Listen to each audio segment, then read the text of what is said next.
불타는 페르세폴리스. 20살에 마케도니아를 떠났던 한 청년 왕은 불과 5년 만에 페르시아 제국의 심장을 불태웠습니다. 그러나 타오른 건 도시만이 아니었죠. 200년을 이어온 제국의 자존심, 문명의 상징이 그 불길 속에서 한순간에 무너져 내린 것이었습니다. 그의 활동은 단순히 영토 확장의 의미에서 그치지 않았어요. 그의 발걸음이 닿을 때마다 질서가 뒤흔들렸고 세계는 그때부터 새로 그려졌죠. 이제 그 발자취를 하나씩 따라가 보겠습니다. 기원전 333년 11월 한 전투가 고대 세계의 힘의 균형을 무너뜨렸습니다. 알렉산드로스 대왕은 이소스 전투에서 페르시아 제국의 샤한샤 다리우스 3세를 꺾었죠. 단순한 승리가 아니라 제국의 중심을 향한 진군이 본격화되는 분수령이었어요. 다리우스는 야영지에 남겨진 가족들을 뒤로 한 채 황급히 도망쳤고 그때부터 많은 이들이 알렉산드로스를 전쟁의 승자로 보기 시작했습니다. 하지만 그는 곧장 제국의 심장부로 향하지 않았죠. 페르시아의 위신은 무너졌지만 제국은 여전히 광대했고 그들의 재정과 해상력은 여전히 건재했으니까요. 무엇보다 다리우스는 살아있었고 그의 군대도 여전히 복구 가능한 전력이었습니다. 알렉산드로스는 유프라테스를 넘어서는 것보다 에게해와 나일강으로 눈을 돌렸습니다. 그는 단순한 돌격자가 아니라 승리를 완성할 줄 아는 전략가였기 때문이죠. 무엇보다 이집트는 페르시아 제국의 중요한 영토였으며 농업 생산지로서 거대한 전략적 가치를 지니고 있었습니다. 이집트를 차지하면 페르시아의 식량 공급을 차단하고 전략적 요충지를 확보할 수 있었어요. 다만 이집트를 안정적으로 점령하고 그 후에 진군을 이어가려면 페르시아 해군이 지배하고 있는 바다를 정리해야 했죠. 그러기 위해서는 이집트로 가는 길에 해군력의 거점이자 전략적 요충지인 페니키아 해안을 점령할 필요가 있었습니다. 그렇게 알렉산드로스는 해안을 따라 남하하며 페니키아 도시 국가들을 차례로 굴복시켰어요. 비블로스는 저항 없이 항복했고 페르시아를 혐오했던 시도는 오히려 그를 환영했죠. 알렉산드로스는 몰락한 왕족 아브달로니무스를 시돈의 왕위에 앉혀 민심을 얻었습니다. 하지만 강력한 해군력을 자랑하던 티레만은 달랐어요. 이 도시는 끝까지 저항할 태세였죠. 티레는 육지에서 약 800m 떨어진 바다 위에 자리한 해상 요새였습니다. 사방이 바다로 둘러싸여 있었고 성벽은 곧장 바다에 닿아 있었어요. 항구는 주로 북쪽에 위치했으며 남쪽 항구는 방어용으로 활용되었죠. 바다 그 자체가 성체였던 셈입니다. 당시 티레의 왕은 아제밀쿠스였고 그는 페르시아 함대와 함께 항해 중이었어요. 도시는 귀족회의가 통치하고 있었던 듯하죠. 알렉산드로스는 이들에게 티레의 멜카르트 신전, 그러니까 그리스인들이 가장 오래된 헤라클레스 신전이라 여긴 곳에 들어가 제사를 올리게 해달라고 요청했습니다. 하지만 그것은 단순한 종교의식이 아니라 사실상 통치자의 입성을 요구한 것이었어요. 그러나 티레인들은 아직 페르시아와 마케도니아 중 어느 쪽이 승자가 될지 확실치 않다고 판단했습니다. 때문에 알렉산드로스의 요청을 거절했죠. 그들은 중립을 표방하며 대신 육지에 있는 옛 신전으로 그를 안내하려 했어요. 이에 알렉산드로스는 특사를 보내 분명히 경고했습니다. 섬 안의 신전에서 제사를 허락한다면 주민들의 안전을 보장하겠다고요. 그러나 협상은 결렬됐고 일부 사료에 따르면 마케도니아 특사들은 성벽 위에서 처형된 뒤 바다로 던져졌다고 합니다. 이 사건으로 알렉산드로스는 티레를 반드시 넘어뜨려야 할 도시로 확신하게 되었죠. 티레에는 자부심 어린 기억이 있었습니다. 약 240년 전 신 바빌로니아의 네부카드네자르 2세가 무려 13년 동안 도시를 포위했지만 끝내 서민 신도시를 점령하지 못하고 철수했던 일이었죠. 이번에도 상황은 비슷했습니다. 식량은 충분했고 병력도 많았으며 성체는 여전히 난공불락이었으니까요. 알렉산드로스는 해상 공격이 어렵다면 아예 생각을 180도 전환하기로 했죠. 바로 바다를 육지로 만들어버리는 거였습니다. 그는 해안의 정착지를 허물게 하고 무너진 돌을 바다로 실어날라 제방을 쌓기 시작했어요. 병사들뿐 아니라 민간인과 하인들까지 총동원됐고 레바논 삼남으로 기초를 다졌습니다. 다행히 해안 수심은 얕았고 제방은 빠르게 전진했죠. 그는 직접 현장을 누비며 작업을 독려했어요. 티레인들은 포세이돈도 못한 일을 하겠다는 사내라며 비웃었지만 제방이 점점 가까워지자 웃음은 사라졌습니다. 성벽과 선박에서 화살과 돌을 퍼부으며 저항했지만 알렉산드로스는 이에 맞서 제방 끝에 공성탑 2개를 세워 대응했죠. 티레는 화공선을 동원해 제방을 공격했습니다. 불붙은 배가 충돌하자 탑과 장비는 순식간에 불타올랐고 제방은 결국 무너졌어요. 그러나 알렉산드로스는 물러서지 않았죠. 공사를 더 넓고 단단하게 다시 시작했습니다. 또 해군의 필요성을 절감한 그는 시돈으로 향해 연합함대를 조직했습니다. 시돈, 비블로스, 키프로스 등의 왕들이 배를 보내왔고 총 273척에 달하는 함대가 알렉산드로스의 지휘 아래 집결했습니다. 그는 확보한 해군을 세 방향으로 배치했죠.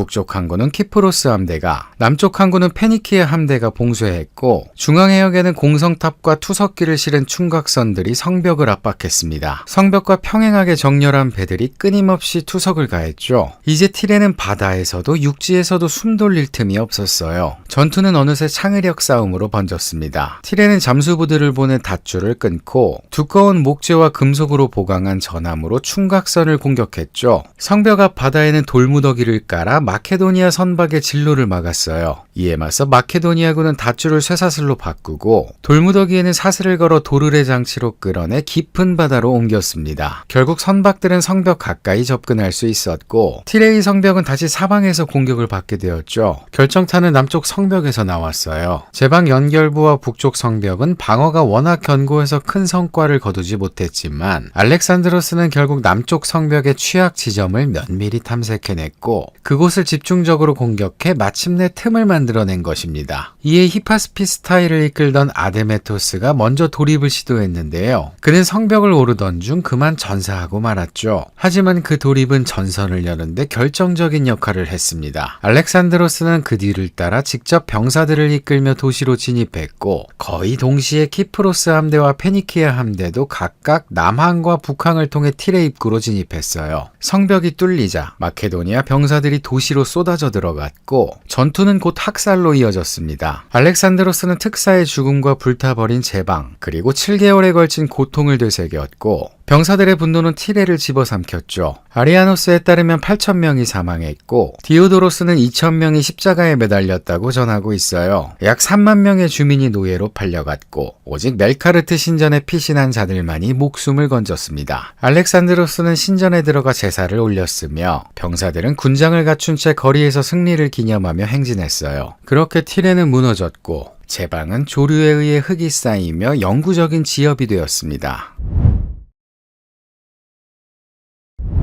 알렉산드로스가 티레를 포위하고 있을 무렵 다리우스의 사절단이 도착했습니다. 그들은 1만 달란트를 내놓겠다며 포로로 잡힌 왕비와 아이들을 돌려보내달라고 요청했어요. 나아가 유프라테스강 서쪽 영토를 양도하겠다고 했고 자신의 딸까지 주겠다며 동맹을 맺자고 했죠. 파르메니온은 이 말을 듣고 제가 왕이라면 이쯤에서 모험을 끝내고 제안을 받아들일 겁니다 라고 말했지만 알렉산드로스는 내가 파르메니온이라면 그랬겠지 라고 응수했습니다. 그렇게 그는 다리우스의 제안을 거절했어요. 이후 티레를 정복한 알렉산드로스는 이집트를 향해 남하를 시작했습니다. 시리아 팔레스타인 지역은 이미 티레에서 벌어진 잔혹한 학살을 소문으로 들었기 때문에 대부분 저항하지 않았고 그의 군대는 거의 무혈로 이 지역을 통과했죠. 그러나 이집트로 들어가는 길목에 있는 마지막 주요 도시 가자마는 끝까지 그의 지배를 거부했어요. 이곳의 총독 바티스는 다리우스에 대한 충성심이 각별했습니다. 환관 출신이었다는 주장도 있고요. 그는 알렉산드로스가 티레를 함락하고 남쪽으로 진군한다는 소식을 들은 뒤 곧바로 장기전을 준비했습니다. 아랍 용병을 포함한 정예 수비대를 모아들였고 식량과 물자도 넉넉히 비축했어요. 아마도 다리우스의 원군이 올 것이라 믿었기에 끝장을 볼 각오로 성문을 걸어 잠그고 버티기에 들어간 거겠죠. 지형은 철저히 수비에 유리했습니다. 가자는 수백 년 동안 흙이 쌓여 만들어진 인공 언덕, 즉 텔 위에 세워진 도시였어요. 성벽은 경사진 언덕을 따라 둘러쳐 있었고 마케도니아 병사들은 완전히 노출된 상태로 비탈을 기어 올라야 했죠. 수비병들은 높은 위치에서 화살과 돌을 쏟아낼 수 있었고 공격자는 막대한 손실을 각오해야만 접근할 수 있었습니다. 알렉산드로스는 전면적인 공성 준비에 돌입했습니다. 남쪽 성벽이 가장 취약하다고 판단해 그곳에 야영지를 마련했고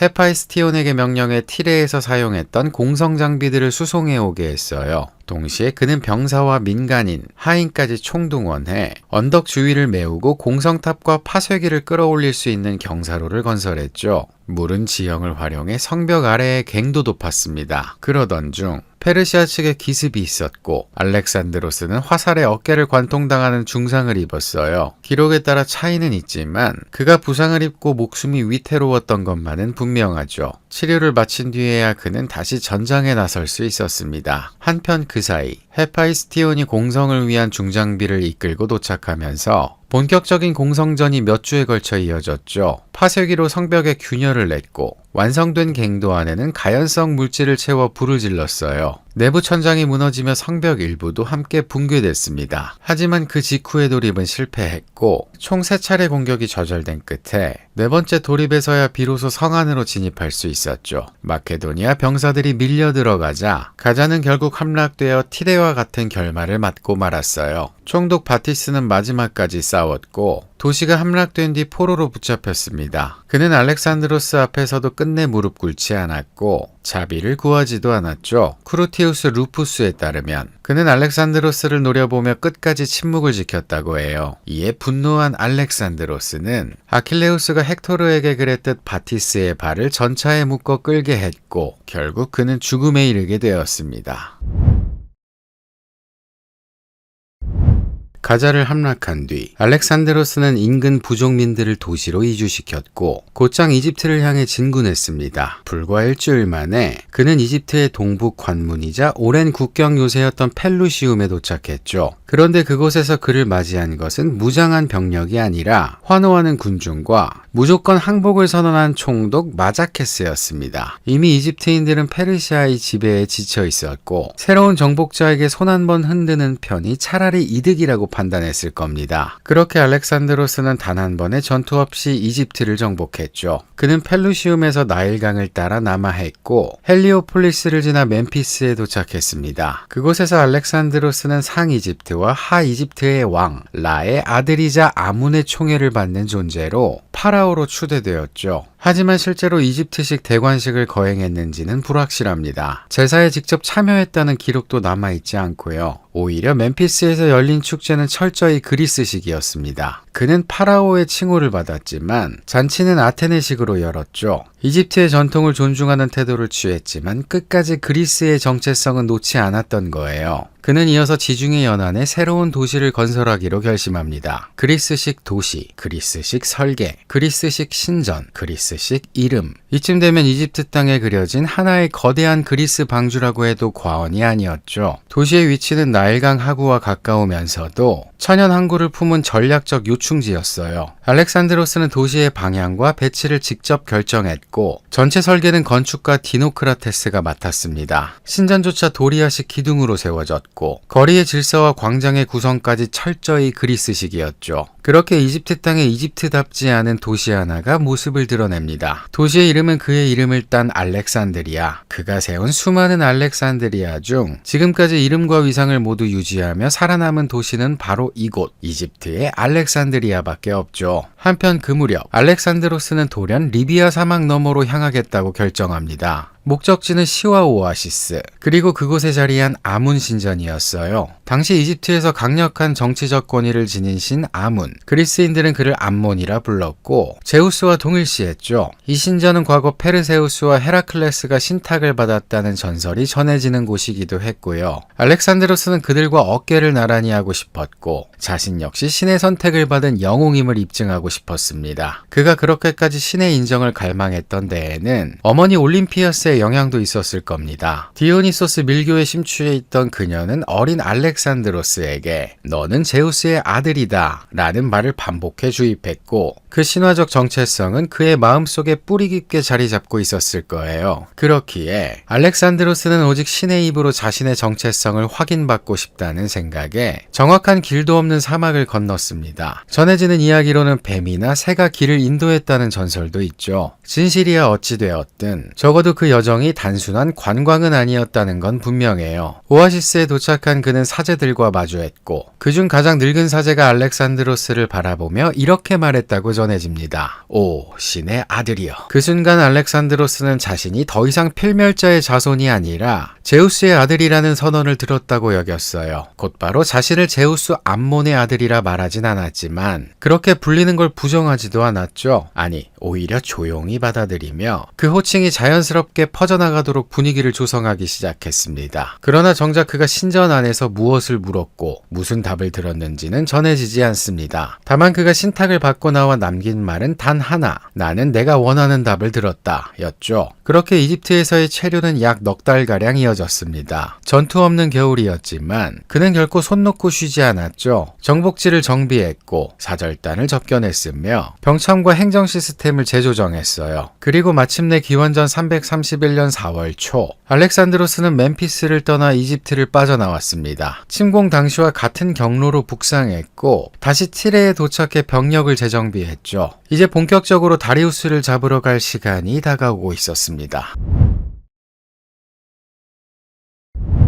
이소스 전투에서 다리우스 3세가 알렉산드로스에게 패한 뒤 1년이 넘는 시간이 흘렀습니다. 그러나 다리우스는 패배의 충격에 주저앉아 있던 인물이 아니었어요. 그는 제국 전역에 전령을 보내 새 군대를 징집했고 박트리아와 인도 변경에 이르기까지 가능한 모든 자원을 긁어모았죠. 그렇게 다리우스가 제국의 중심부에 틀어박혀 병력을 끌어모으며 좀처럼 모습을 드러내지 않자 알렉산드로스가 먼저 움직이기로 결단을 내립니다. 더는 물러설 곳도 기다릴 이유도 없었으니까요. 다만 문제는 보급이었죠. 이제 해안선을 벗어나 메소포타미아의 내륙 깊숙이 들어가야 했고 더 이상 해상 보급을 기대할 수 없었습니다. 게다가 4만 명의 보병과 7천 명의 기병, 총 4만 7천 명이라는 역대급 대군을 이끌고 가야 했으니 보급 체계를 처음부터 새로 짜야만 했어요. 그렇게 알렉산드로스는 우여곡절 끝에 티레를 떠나 유프라테스 강을 향해 나아갑니다. 그는 동쪽으로 행군의 탑사코스에 도달했고 선발대가 미리 설치해둔 다리를 건너 제국의 내륙으로 진입했죠. 강을 건너자 두 갈래의 길이 앞에 놓였습니다. 하나는 남쪽으로 곧장 바빌론으로 향하는 평지길. 하지만 그 길은 한낮 기온이 49도까지 치솟는 장렬의 대지였고 곡식은 대부분 성 안에 보관되어 있어 식량을 확보하려면 도시마다 실랑이를 벌여야 했어요. 반면 북쪽 길은 조금 돌아가긴 했지만 기후가 훨씬 온화했고 흩어진 정착지에서 곡물과 가축을 조달할 수 있었습니다. 무엇보다 이 길은 페르시아의 감시망에서 살짝 벗어나 있었기에 적을 혼란에 빠뜨릴 수 있는 여지도 있었죠. 실제로 다리우스가 파악한 건 알렉산드로스가 유프라테스를 건넜다는 것까지만이었습니다. 그 이후 어디로 향했는지는 좀처럼 알 길이 없었어요. 그래서 그는 막연히 적이 가장 짧은 경로인 바빌론으로 곧장 내려올 거라 판단하고 그 남쪽 평야지대에서 병력을 집결시키고 있었습니다. 그런데 어느 순간 알렉산드로스가 유프라테스가 아닌 티그리스강 쪽으로 접근하고 있다는 정황이 드러났고 다리우스는 재빨리 병력을 북쪽으로 이동시켜 도강 지점을 선점하려 했죠. 마케도니아군의 기습을 막기 위한 조치였어요. 다리우스가 끌고 간 페르시아군의 규모는 고대 사료마다 들쭉날쭉합니다. 어떤 기록은 100만 명이 넘었다고 하지만 현대 연구자들은 그런 숫자를 신뢰하지 않죠. 병력 수송과 보급, 주둔 여건을 따져보면 현실성이 없거든요. 그래서 요즘 학계는 실제 전장에 동원된 병력을 대체로 9만에서 12만 명 사이로 추정하고 있습니다. 그중 보병을 많게는 5만 명에서 6만 명까지 추정하지만 이전 전투에서 잘 훈련된 보병은 많이 상실되었고 급조된 농민들이 대다수를 차지했죠. 이로 인해 보병의 질적인 약점을 보완하기 위해 다리우스는 기병 중심으로 전장을 구성했습니다. 특히 사카족 중기병, 박트리아, 아르메니아, 메디아, 파르티아에서 차출된 정예 기병들이 핵심 전력으로 배치되었으며 기병의 수는 최소 12,000명에서 약 2만 명까지 추정돼요. 또한 다리우스는 전차 200대와 인도에서 수입한 전투코끼리 약 15마리를 전투에 배치해 기병들을 지원했습니다. 다리우스는 이소스 전투에서 좁은 지형에 갇혀 대패한 교훈을 되새기며 이번에는 넓고 평탄한 가우가멜라 평원을 전장으로 선택했어요. 오늘날 이라크 북부 모술과 아르빌 사이에 위치한 이곳은 페르시아군의 압도적인 기병과 전차 부대가 전력을 발휘하기에 완벽한 장소였죠. 특히 다리우스는 낮 장착 전차에 큰 기대를 걸었습니다. 이 전차는 바퀴축과 멍에 끝에 날카로운 낫이 고정된 병기로 말 4마리가 끌며 돌진할 때 적 보병 진영을 갈기갈기 찢어버리도록 설계되었는데요. 다리우스는 전차가 전속력으로 달릴 수 있도록 적이 도착하기 전에 미리 풀을 베고 땅을 다져 평원을 정비했어요.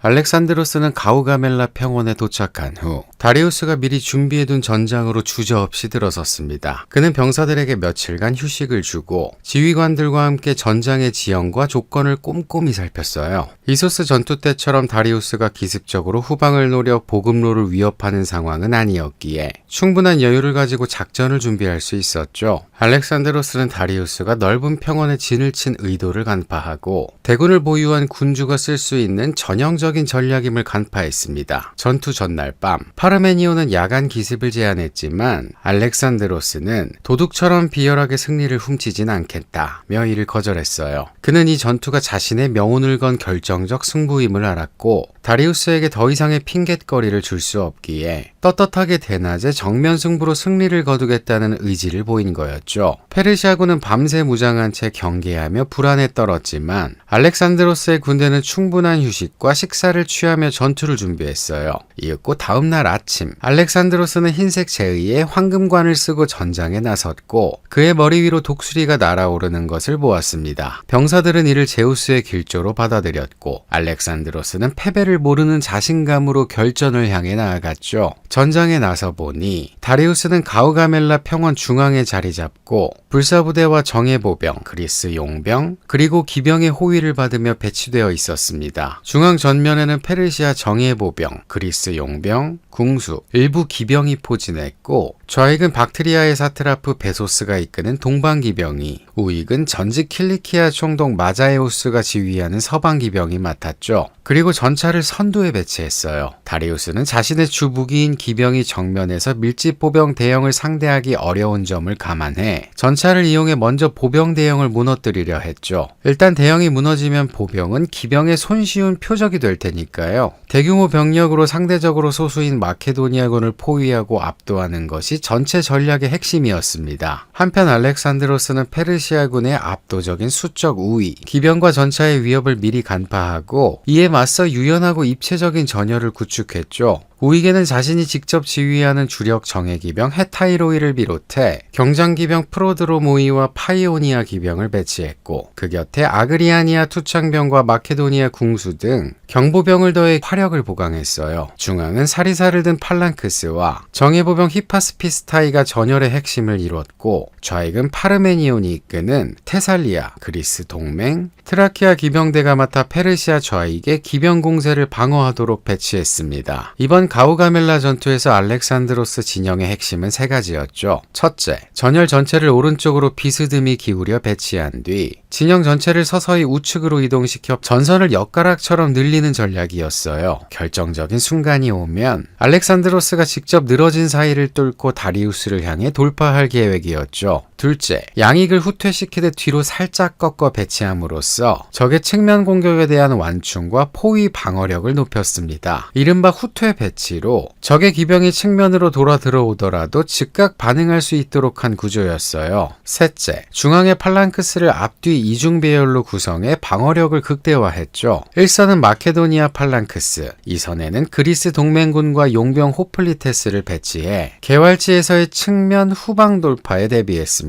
이처럼 이중 배열과 사선 진영 그리고 후퇴 배치는 페르시아군이 마케도니아군을 완전히 포위하지 못하게 하는 전략이었고 각 부대가 서로를 지지하며 어떤 방향에서 공격이 들어와도 쉽게 무너지지 않게 만든 것이었어요. 전투는 정오 무렵 양군이 서로를 완전히 시야에 포착한 뒤 본격적으로 시작되었습니다. 먼저 움직인 쪽은 알렉산드로스였죠. 그는 우익을 중심으로 비스듬히 오른쪽으로 이동하며 페르시아군 중앙에서 점차 멀어졌고 이로써 다리우스가 공들여 평탄하게 다듬어둔 전차 돌진로에서 벗어났어요. 이동 과정에서 대형을 일정하게 유지하긴 어려웠지만 마케도니아군은 뛰어난 훈련과 지휘 아래 질서를 잃지 않았습니다. 이를 본 다리우스는 즉각 대응에 나서 좌익을 맡은 베소스에게 마케도니아 우익을 추격해 측면을 포위하라고 명령했습니다. 이에 페르시아 좌익의 대규모 기병이 마케도니아 우익과 격렬하게 충돌했고 수적으로 열세여서 힘겹긴 했지만 각자 맡은 위치를 끝까지 지키며 버텼죠. 그 사이 페르시아 중앙의 병력도 점차 전투에 깊이 휘말려들고 있었어요. 한편 다리우스는 자신있게 준비했던 낯달린 전차를 전면에 돌격시켰습니다. 하지만 알렉산드로스는 이 전차들의 돌진을 이미 예상하고 있었어요. 마케도니아 팔랑크스는 순간적으로 진영의 틈을 만들어 전차를 그대로 통과하게 유도했고 후방에 대기하던 경보병과 궁수들이 전차병을 제압했죠. 이 전술 덕분에 페르시아 전차는 큰 피해를 주지 못한 채 무력화되었고 전장의 균형을 흔드는 데 실패했습니다. 또 한편 한편 마케도니아군이 전진하면서 우익으로 비스듬히 이동했기 때문에 좌익이 중앙군과 멀어져 상대적으로 고립되는 상황에 처했어요. 파르메니온이 이끄는 좌익은 마자에우스가 지휘하는 수적으로 우세한 페르시아 바빌로니아 기병의 맹공을 받으며 테살리아와 그리스 동맹, 트라키아 기병들이 힘겹게 방어전을 펼쳐야 했죠. 이 와중에 중앙의 팔랑크스와 히파스피스타이 부대는 적 중앙으로 돌진했지만 원래 계획대로라면 이들 역시 우익과 보조를 맞춰 전진하면서 동시에 오른쪽으로 이동해야 했습니다. 그러나 사리사를 든 중장보병은 기동이 느렸고 지형과 전투 밀도 탓에 우측 이동이 제대로 이루어지지 않았어요. 특히 알렉산드로스가 우익에서 예상보다 빠르게 돌격하며 전열이 가속되자 일부 중앙부대가 그 속도를 따라가지 못했고 이로 인해 좌익과 중앙 사이에 틈이 생겼죠. 그 틈을 포착한 페르시아와 인도 기병 일부가 곧장 돌파해 마케도니아군의 후방까지 침투하게 되었습니다. 이에 파르메니온의 좌익은 전면의 압박에 더해 후방까지 적 기병이 침투하는 이중 위기에 놓였어요. 그러나 마케도니아군 이선에 배치된 예비보병이 돌파에 들어온 적 기병을 맞아 반격했고 이로써 좌익은 붕괴를 가까스로 막을 수 있었죠. 하지만 파르메니온은 상황이 언제 무너질지 알 수 없기에 알렉산드로스에게 긴급 구원 요청을 보냈습니다. 한편 페르시아군 전열에도 치명적인 균열이 생겼어요. 마케도니아 팔랑크스가 중앙을 강하게 압박하고 알렉산드로스가 우익에서 기동하자 페르시아 중앙과 좌익 기병대 사이의 연결이 끊어진 것이죠. 알렉산드로스는 이 결정적인 기회를 놓치지 않았습니다. 그는 헤타이로의 기병대를 쐐기 진영으로 재편해 다리우스의 본진을 향해 정면 돌파를 감행했어요. 돌격이 시작되자 알렉산드로스의 창끝은 곧장 다리우스를 향해 곤두섰고 다리우스는 이소스 때와 마찬가지로 말머리를 돌려 달아났죠. 그의 도주는 곧바로 중앙 방어선의 붕괴로 이어졌고 후방에 배치됐던 병력은 지휘체계를 잃은 채 무너져 내렸습니다. 이 광경을 지켜본 베소스 역시 좌익 기병대를 이끌고 전장을 벗어났어요. 이에 알렉산드로스는 곧바로 다리우스를 추격하라고 명령했지만 그 순간 파르메니온이 보낸 긴급 전령이 도착했죠. 좌익이 마자에우스의 기병 공세에 밀려 붕괴 직전에 몰렸으며 일부 적 기병은 마케도니아 진영의 후방까지 침투해 보급품을 약탈하고 있다고요.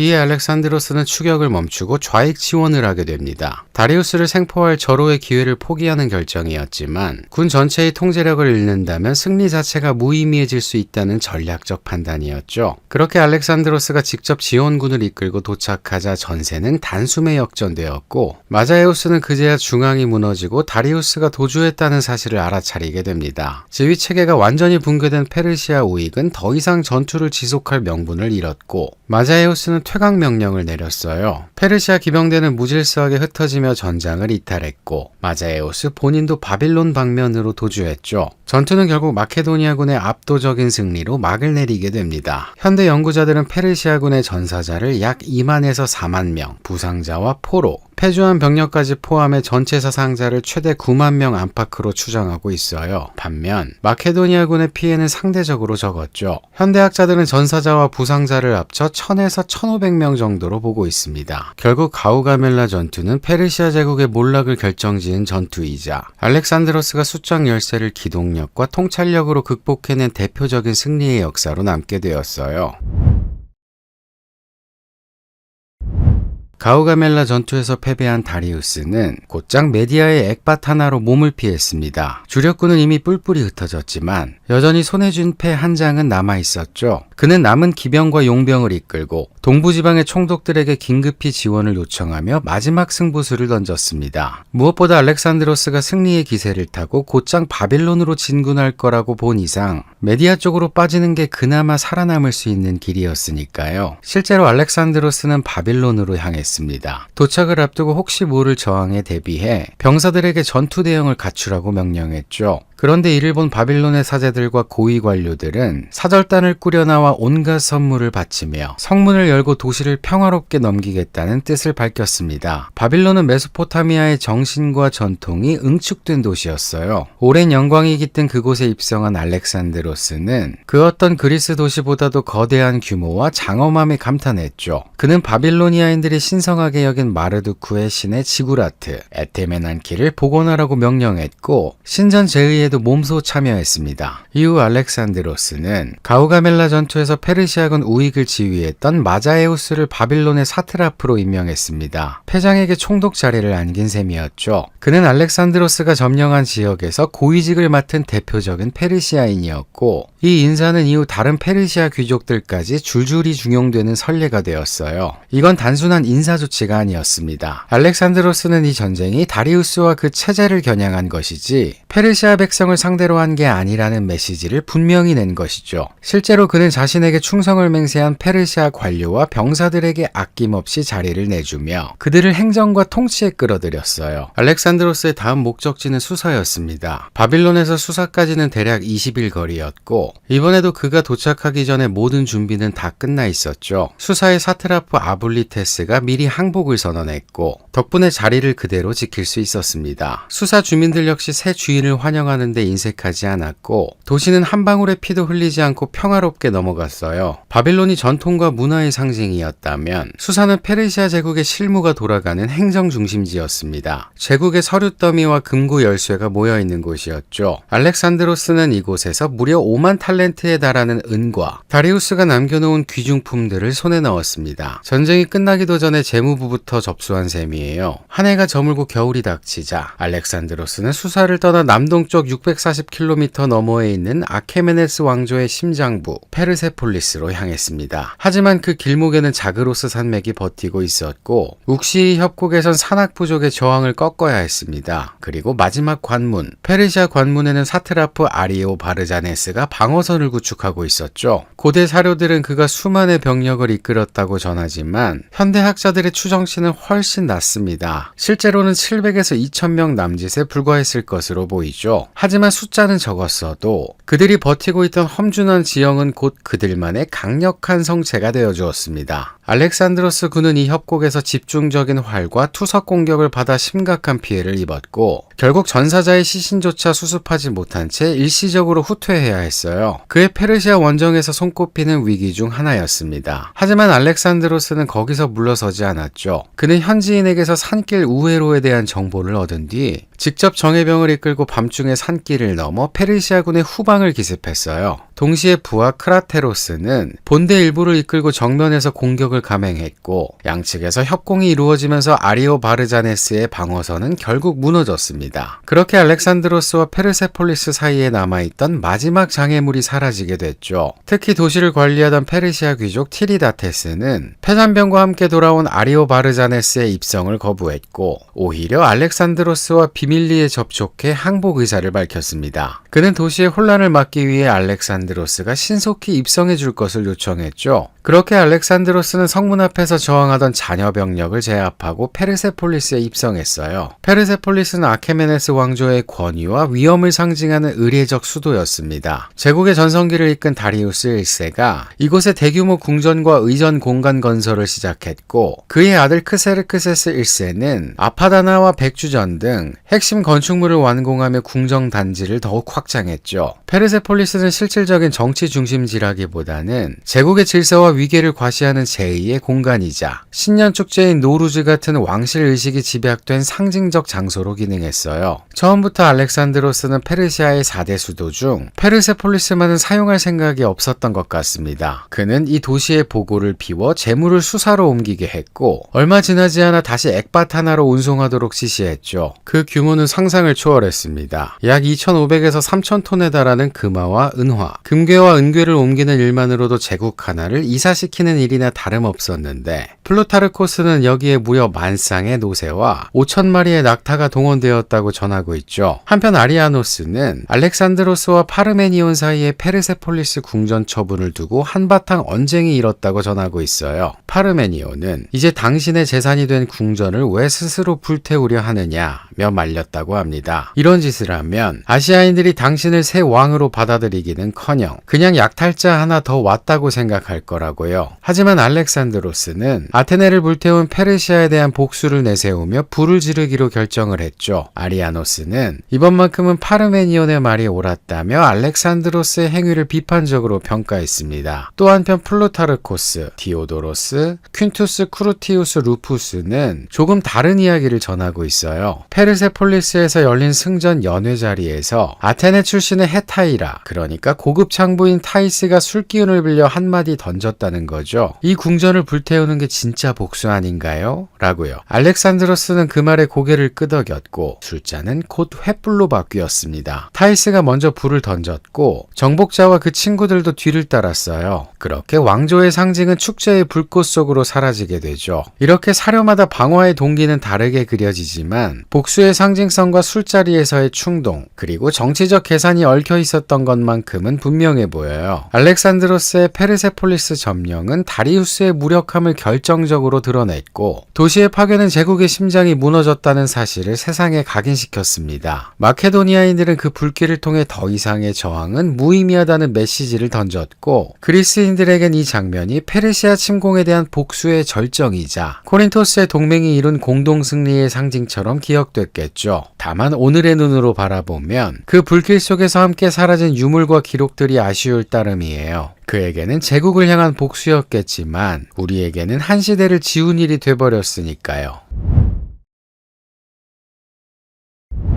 다리우스는 아직 살아있었습니다. 기원전 330년 봄, 그는 메디아의 엑바타나에서 겨울을 난 뒤 다시 병력을 소집하려 했죠. 무너진 제국의 권위를 되살리기엔 시간이 부족했지만 아직 손에 쥔 패가 남아있다고 믿었을 겁니다. 이에 알렉산드로스는 5월 병사들을 정비한 뒤 북쪽으로 진군을 시작했습니다. 엑바타나를 향하는 길에는 여전히 저항하는 부족과 공동체들이 있었지만 대부분은 오래 버티지 못했어요. 그러던 중 다리우스가 병력 모집에 실패해 결국 9,000명 남짓한 병사들만 데리고 도주했다는 소식이 전해집니다. 그가 향한 곳은 카스피해로 이어지는 산악 통로 히르카니아 방면이었죠. 한편 엑바타나에 도착한 알렉산드로스는 더 이상 대규모 전투는 없을 거라 판단하고 아시아로 건너온 지 약 4년 만에 동맹 그리스군을 해산했습니다. 그는 스스로를 페르시아 원정에 나선 자발적 동맹의 지도자라고 여겼고 이제 그 사명을 다했다고 믿었죠. 이들을 억지로 붙잡아 불만을 쌓이게 하느니 충분한 보상을 안겨 고향으로 돌려보내는 편이 훨씬 현명했습니다. 돌아간 병사들이 각지에서 승전 소문을 퍼뜨리는 것 자체가 강력한 선전 효과였으니까요. 보상도 후했습니다. 귀한 병사 전체에게는 총 2,000탈란톤이 풀렸죠. 생환의 대가였습니다. 대규모 동맹군이 해산된 건 분명 손실이었어요. 그래도 알렉산드로스는 마케도니아 병력과 그리스 본토 출신 부대들을 주력으로 남겨두었고 이후로는 아시아 각지에서 모집한 병력과 용병의 비중도 점차 늘려가기 시작했습니다. 동방 제국을 장악해가는 다음 단계에서는 그런 현지 병력들이 점점 더 요긴해졌으니까요. 이후 이어진 다리우스 추격전은 11일 동안 계속됐습니다. 말들은 지쳐 쓰러졌고 병사들은 낙오했어요. 다리우스는 점점 더 깊은 산간으로 숨어들었고 이탈자도 계속 늘어났습니다. 그때 다리우스 진영에서 충격적인 소식이 들려왔죠. 박테리아 사트라프 베소스가 쿠데타를 일으켜 다리우스를 사실상 포로로 잡았고 자신의 통제 아래 이동 중이라는 이야기였습니다. 알렉산드로스는 곧바로 빠르고 끈기 있는 병사들을 선발해 밤새 65km를 돌파했습니다. 기병은 말에서 내려 지친 보병에게 말을 내주었고 전 군이 서로를 끌어당기며 앞으로 나아갔죠. 그리고 새벽녘 마침내 적군의 후미가 시야에 들어왔습니다. 하지만 이미 늦은 뒤였어요. 베소스는 다리우스가 짐이 된다고 판단해 그를 칼로 찌른 뒤 길가에 버려둔 채 도주한 것이었죠. 알렉산드로스가 그를 발견했을 때 다리우스는 피를 흘리며 수레에 묶여 있었습니다. 이미 숨을 거둔 상태였다는 기록도 있고 마지막 순간까지 미약한 숨이 붙어 있었다는 전언도 있죠. 어느 쪽이든 그 끝은 처참했습니다. 알렉산드로스는 시신을 정중히 수습해 왕가에 돌려보냈고 페르시아의 마지막 왕에게 성대한 장례를 치러주었습니다. 그리고 그 순간 정복자는 스스로를 복수자라 불렀죠. 다리우스의 죽음은 하나의 전환점이었어요. 복수는 끝났지만 전쟁은 아직 끝나지 않았습니다. 베소스는 자신을 왕 중의 왕, 샤한샤로 선포하고 아르타크세르크세스라는 왕명을 취했으니까요. 알렉산드로스는 산간 부족들과 다리우스를 죽인 사트라프들을 차례로 처단해가며 하르카니아, 파르티아, 아레이아, 드랑기아나로 진군을 이어갔습니다.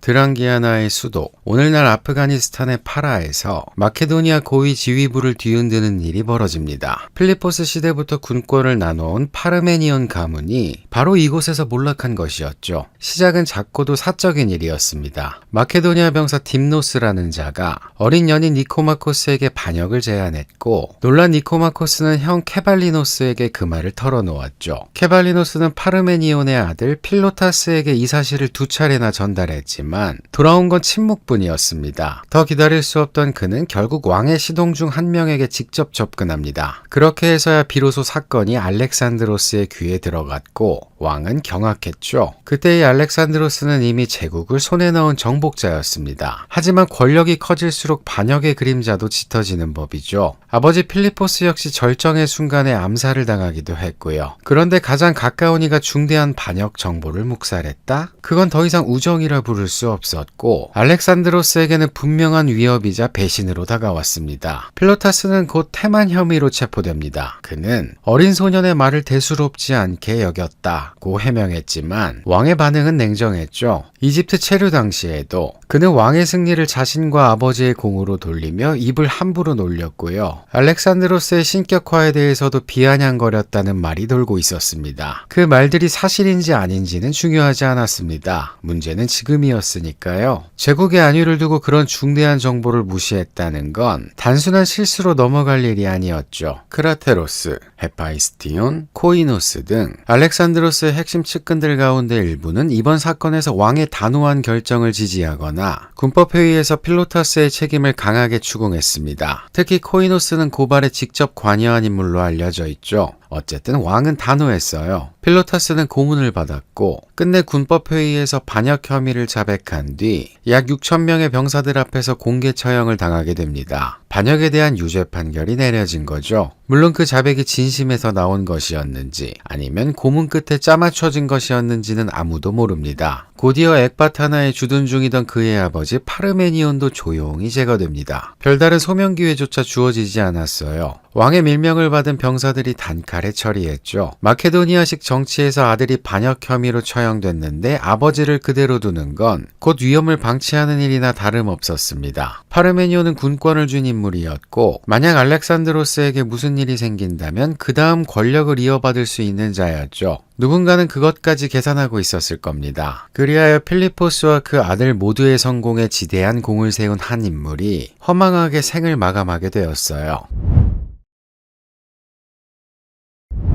겨울이 지나고 알렉산드로스는 북동쪽 박트리아로 진군을 재개합니다. 베소스가 수천에서 많게는 1만 명가량의 병력을 거느리고 있다는 정보가 있었죠. 하지만 그 길목에는 그가 여태껏 마주했던 어떤 산보다 험준한 힌두쿠시 산맥이 떡하니 놓여 있었습니다. 알렉산드로스는 힌두쿠시 산맥을 넘기 위해 여러 고개를 검토한 끝에 카와크 고개를 택합니다. 살랑이나 바미안 등 주요 통로는 이미 베소스가 건너편 지역을 황폐화시켜 보급이 불가능한 상태였고요. 카와크 고개 역시 보급 여건이 열악하긴 마찬가지였지만 그나마 통과 가능한 유일한 경로였습니다. 이 고개는 경사 자체는 상대적으로 완만했지만 세발 3,500m가 넘는 고지에 위치한 데다 길고 외졌습니다. 무엇보다 고산기후와 부족한 보급 상황 속에서의 행군은 병사들에게 말 그대로 지옥을 안겨주었죠. 병사들은 동상에 걸렸고 짐승들은 얼어 죽었으며 식량은 바닥났습니다. 그들은 얼어 죽은 말고기를 나눠 먹으며 버텼고요. 알렉산드로스는 선두와 후미를 오가며 병사들을 독려했고 마침내 약 17일 만에 그 험준한 산맥을 넘는 데 성공합니다. 베소스는 알렉산드로스가 힌두쿠시를 넘어 진군해오고 있다는 소식을 듣자 슬그머니 옥소스강 너머로 달아났습니다. 스스로와 적 사이에 강 하나를 더 둔 셈이었죠. 이는 사실상 박트리아를 내주겠다고 선언한 것이나 다름없었어요. 문제는 그의 군대가 그걸 다 지켜보고 있었다는 겁니다. 베소스가 박트리아에서 모은 약 8,000명의 병력은 지도자가 가족도 땅도 두고 먼저 달아나는 모습을 보고는 싸울 마음이 싹 달아났어요. 우릴 지금 누구를 위해 싸우라는 거지? 하는 분위기였고 며칠도 안 돼 뿔뿔이 흩어져 고향으로 돌아가 버렸죠. 그쯤 마케도니아군은 별다른 저항 없이 북동쪽으로 전진을 했고요. 여러 도시가 성문을 열고 그들을 맞이합니다. 하지만 그 후 박트리아에서 옥소스 강까지 이어지는 약 80km의 여정은 대부분 사람이 살지 않는 사막지대였어요. 38도를 펄펄 넘나드는 더위 속에 병사들은 탈진했고 일부는 갈증을 견디지 못한 채 쓰러졌죠. 베소스는 이미 옥소스강을 건너 소그디아나로 도주한 상태였습니다. 추격을 막기 위해 인근의 배들을 모조리 파괴해버렸고요. 알렉산드로스는 처음엔 강에 다리를 놓으려 했습니다. 하지만 강바닥이 너무 물러 기둥을 박을 수 없었고 시도는 끝내 무산됐죠. 그는 곧 병사들에게 짐승 가죽의 공기를 채운 분황과 뗏목, 임시부교 등을 제작하게 했고 그렇게 도하에 성공합니다. 강 너머는 베소스가 마지막으로 도망친 땅 소그디아나 남부였죠. 이제 베소스에게는 큰 군대도 큰 기세도 남아있지 않았습니다. 그리고 과거 그가 다리우스를 배신하고 타도했던 것처럼 이번엔 그 자신이 배신을 당합니다. 그를 따르던 이들 가운데 소그디아 출신 귀족 스피타메네스와 다파페르네스가 그를 체포한 거였죠. 그리고 곧 알렉산드로스에게 베소스를 넘기겠다는 전갈이 도착합니다.